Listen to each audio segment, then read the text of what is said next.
आज हम कुछ नया करेंगे। मैं हर बार कहती हूँ कि कुछ नया करोगे तो कुछ नया पाओगे।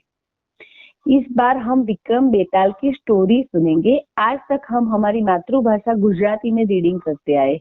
हमारे इस ग्रुप का एक उद्देश्य है कि हम लोग नियमित रीडिंग करें, हमारे में एक आदत बन जाए। इसलिए हम रोज का 10 मिनट का रीडिंग करते हैं। तो बस यही हम आगे बढ़ाएंगे। और इस बार विक्रम बेताल की जो स्टोरी है, आपको एक आश्चर्य होगा कि हार्वर्ड यूनिवर्सिटी में एमबीए विद कम्युनिकेशन करने वाले स्टूडेंट के लिए ये ऑफिशियल बुक है। ऐसा क्यों? तो बोलते हैं कि ये बुक में बहुत सारे एथिक्स है।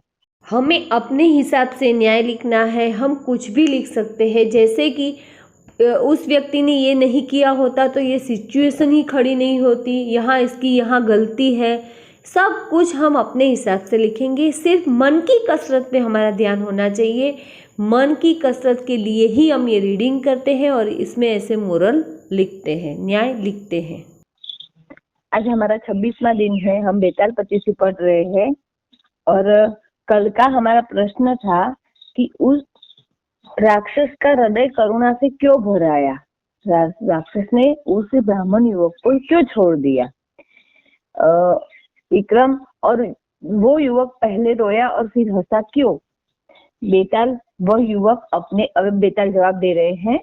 बेताल वह युवक अपने माता पिता की करनी पर रोया जिन्होंने अपना कर्तव्य पूरा करने की बजाय परिवार के पालन पोषण हेतु उसे मृत्यु का ग्रास बनाकर राक्षस के पास भेज दिया। हंसा इसलिए कि वह अपने पिता के कहने पर अपने परिवार के प्रति कर्तव्य का पालन कर रहा था तथा राजा के वचन को पूरा कर रहा था।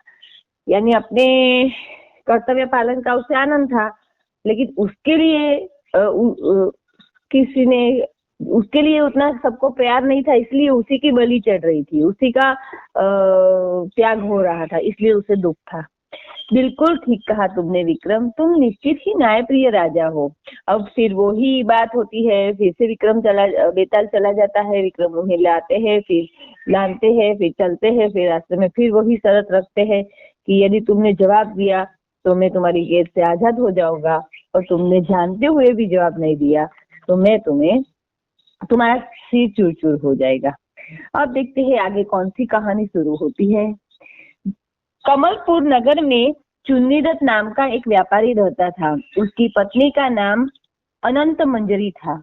वह अपनी पत्नी से बहुत प्रेम किया करता था। अनंत मंजरी भी पूर्ण रूप से पतिव्रता नारी थी। एक बार चुन्नीदत्त को व्यापार के सिलसिले में कुछ दिनों के लिए नगर से कहीं दूर जाना था, किंतु अपनी पत्नी को अकेले छोड़कर जाने की उसकी इच्छा न हो रही थी। उसने अपनी पत्नी से कहा, प्रिय, तुम्हारे बिना तो मैं एक पल भी जिंदा नहीं रह सकता। फिर एक सप्ताह बहुत बड़ा होता है, जाना भी जरूरी है। नहीं गया तो व्यापार में बहुत हानि पहुंचेगी। तुम ही बताओ, अब मैं क्या करूं। स्वामी, मुझे प्रेम करना आपका धर्म है, लेकिन मेरा पालन पोषण करना भी आपका धर्म है। अतः जीविका के लिए कहीं जाना पड़े तो अवश्य जाए। जिस तरह एक सप्ताह आप मेरे विरह में रहेंगे, उसी तरह मैं भी इस समय आपके वियोग में ही काट लूंगी। अपनी पत्नी की बात से संतुष्ट होकर चुन्नीदत्त चला गया। चुन्नीदत्त के जाते ही अनंत मंजरी विरह की आग में जलने लगी। उससे एक रात का वियोग भी सहन नहीं हो पा रहा था। अगले दिन वह जब वह अपने घर की छत पर टहल रही थी तो उसकी नजर पास ही में रहने वाले युवक कमलाकर पर पड़ी। पहली ही नजर में उसे युवक पसंद आ गया। कमलाकर ने भी उसे देखा, वह मुस्कुरा दी। वह नीचे अपने कक्ष में लौट गई और युवक के बारे में सोचने लगी। अगले ही पल उसे ख्याल आया कि वह विवाहित है और उसे कोई गलत कदम नहीं उठाना चाहिए। उसने अपने दिल को आश्वस्त किया, लेकिन उसका मन तो उसी युवक से ही उलझा हुआ था। वह तो बार बार यही सोच रही थी कि किस तरह उसका उस युवक से मिलन हो जाए। उसी असमंजस में वो 2 दिन और बीत गए। तभी अचानक अनंत मंजरी की एक सहेली उससे मिलने आई।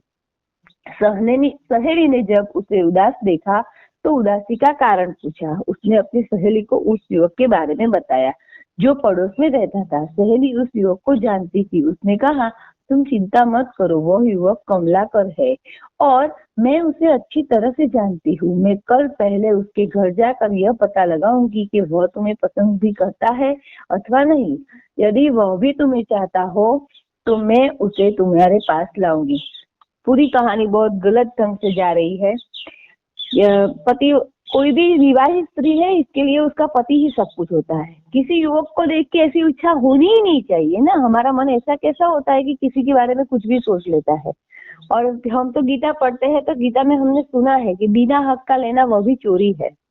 और यही बिना हक की बात की वजह से ही पूरा महाभारत हुआ था कि भाई उसका हक नहीं था, फिर भी उसने अपने भाइयों की जाहो जलाले देखकर उसकी दानत बिगड़ गई, तो जुए का एक प्रपंच रचा और बहुत बड़ा कांड कर दिया और फिर उसमें फंसा कर पूरी संपत्ति हड़प कर ली। हम जानते हैं गीता हमने पढ़ी है बहुत बार।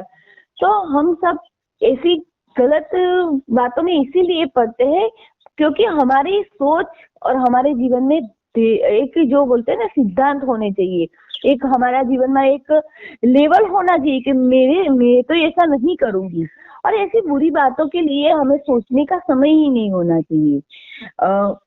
हमें आर्मी के बारे में सोचना चाहिए कि आर्मी वाले लोग पूरे साल सरहद पर रहते हैं, साल में कि थोड़े ही दिन उन्हें घर वापस आने को मिलता है। तो आर्मी वालों का जितना त्याग है उतना उसकी बीवियों का भी त्याग है। तो क्या वो हमारे लिए मायने नहीं रखता है कि जो बॉर्डर पर हमारे लिए इतना त्याग करके जा रहे हैं, तो उन हमारे जीवन में भी कोई नैतिकता होनी चाहिए। नैतिकता नहीं होगी तो प्रभु हमारे साथ नहीं रहेंगे। इस बातों में जरा हमें सोचना पड़ेगा। अब आगे क्या होता है, हम कहानी पढ़ रहे हैं। वह तुम्हें पसंद भी करता है या नहीं, यदि वह तुम्हें चाहता होगा तो मैं उसे तुम्हारे पास लाऊंगी। अपनी सहेली की बात सुनकर अनंत मंजरी पसंद हो गई। उसे लगा कि अब उन दोनों का मिलन होने ही वाला है, अतः उसी के विचारों में खो गई। अगले दिन अनंत मंजरी की सहेली कमलाकर के घर आई। वहां जाकर उसने देखा कि वह भी उदास रहता था। जब उसे पता चला कि इस उदासी का कारण अनंत मंजरी है, तो वह उसे अपने साथ उसके घर ले गई। दोनों जब अनंत मंजरी के कक्ष में पहुंचे तो देखा कि वियोग के कारण अनंत मंजरी की मृत्यु हो गई थी। कमलाकर ने जब देखा कि उसकी प्रेमिका ने उसके इंतजार में अपनी जान दे दी, तो उसने भी मृत्यु को गले लगा दिया। धीरे धीरे यह चर्चा सारे नगर में फैल गई कि अनंत मंजरी और कमलाकर ने एक दूसरे के प्रेम में अपना जीवन न्योछावर कर दिया। दोनों की एक साथ अर्थियां उठाई गई, साथ ही सीता सजाई गई। संयोगवश उसी समय चुन्नीदत्त अपना कार्य समाप्त करके वापस लौटा। जब उसे इस घटना के बारे में पता चला, वह श्मशान घाट पहुंचा, जहां उसकी पत्नी और कमलाकर को अग्नि दी जा चुकी थी। यह सब देखकर उसका मन बहुत ही व्यथित हुआ। उसने सोचा कि वह भी जिंदा रहकर क्या करेगा, और उसने स्वयं को चिता की अग्नि में उसके हवाले कर दिया। कथा तो समाप्त हो गई विक्रम। कहानी में एकदम ट्विस्ट है। बोलो, एक दूसरे के विरह में दोनों मर जाते हैं। उसका पति भी उसी अग्नि में अपने आप को फेंक देता है। कथा तो समाप्त हो गई विक्रम। अब तुम यह बताओ कि अनंत मंजरी, उसका प्रेमी कमलाकर और उसका पति चिन्नूदत्त, तीनों के त्याग से किसका त्याग सबसे बड़ा है? अबे त्याग है, लेकिन त्याग किसका बड़ा है? अब तो हम अपने हिसाब से जवाब देंगे और आगे कल विक्रम क्या जवाब देते हैं वो कल हम तो सुनेंगे। सही में ऐसी बातें होनी नहीं चाहिए समाज में। इतनी तुच्छ बातों के लिए लोग अपने, जो बोलते हैं ना कि स्वामी विवेकानंद ने बोला है कि जब if your wealth is lost, nothing is lost.